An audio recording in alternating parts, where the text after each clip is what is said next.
मध्य प्रदेश के इटारसी शहर में हिंदू महासभा द्वारा अखिल भारतीय हिंदू महासभा की स्थापना दिवस के 10 वर्ष पूरे होने के उपलक्ष्य में पूरे शहर में एक भव्य रैली निकाली गई, जो इस महासभा के अध्यक्ष मुन्ना कुमार शर्मा की अध्यक्षता में निकाली गई और रैली में सैकड़ों लोगों ने बढ़ चढ़कर हिस्सा लिया। वहीं हिंदू महासभा क्या अध्यक्ष मुन्ना कुमार शर्मा ने इस रैली के माध्यम से संदेश दिया कि हिंदू अखंड राष्ट्र बनाया जाए और इसे विश्व गुरु के रूप में सम्मान प्राप्त हो।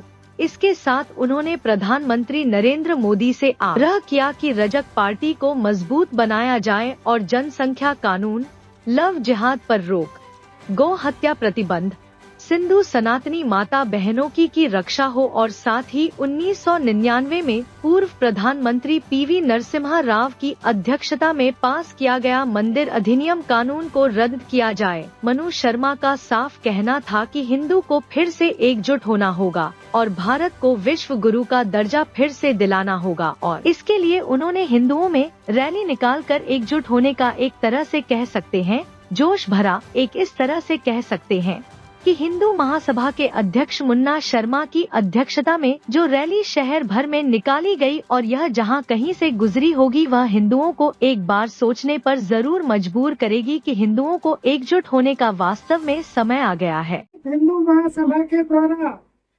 स्थापना दिवस के अवसर पर भव्य शोभा यात्रा का आयोजन किया जा रहा है।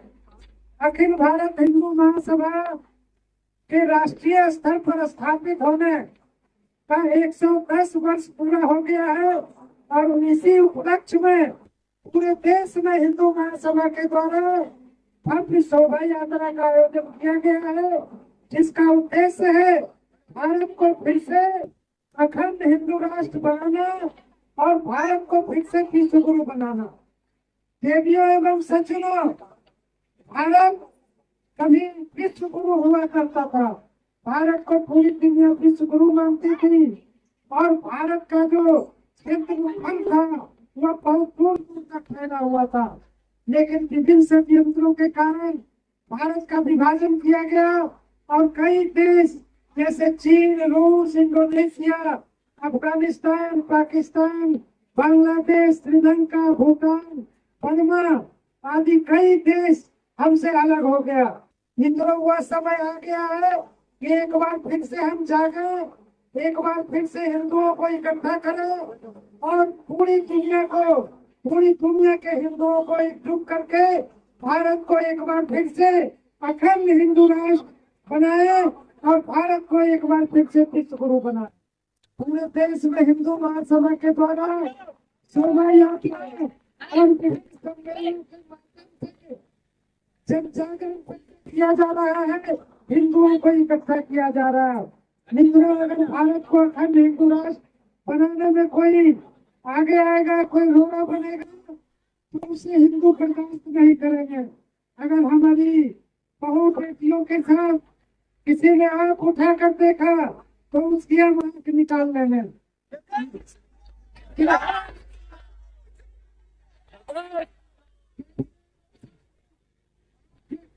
इस प्रकार से मुसलमानों के द्वारा हमारी बेटियों को लव जिहाद में फंसाया जाता। हम ये लव जिहाद को बर्दाश्त नहीं करेंगे और हमारी अगर बहन बेटियों को कोई लव जिहाद में फंसाएगा तो हम उसको सबक सिखाएंगे और ऐसी सबक सिखाएंगे कि हमारी बहू बेटियों को लव जिहाद में फंसाने का कोई भी मुसलमान हिम्मत नहीं करेगा। मित्रों, भारत में कॉमन सिविल कोड लागू करना है, एक समान नागरिक कानून लागू करना है। नरेंद्र मोदी जी, हिंदू महासभा के हुंकार को देख लो, भारत को जल्दी अखंड हिंदू राष्ट्र बनाओ और देश में एक समान नागरिक कानून लागू करो। अगर देश में एक समान नागरिक कानून लागू नहीं हुआ तो हिंदू महासभा पूरे देश को जगाएगा, हिंदुओं को इकट्ठा करेगा और केंद्र की भाजपा सरकार को उखाड़ फेंकेगा। इसलिए केंद्र की भाजपा सरकार देश में कॉमन सिविल कोड शीघ्र लागू करो और एक मजबूत जनसंख्या नियंत्रण कानून करो। इन्हीं शब्दों के साथ मैं एक बार फिर से इटारसी नगर के निवासियों का धन्यवाद करता हूँ। जय श्री राम।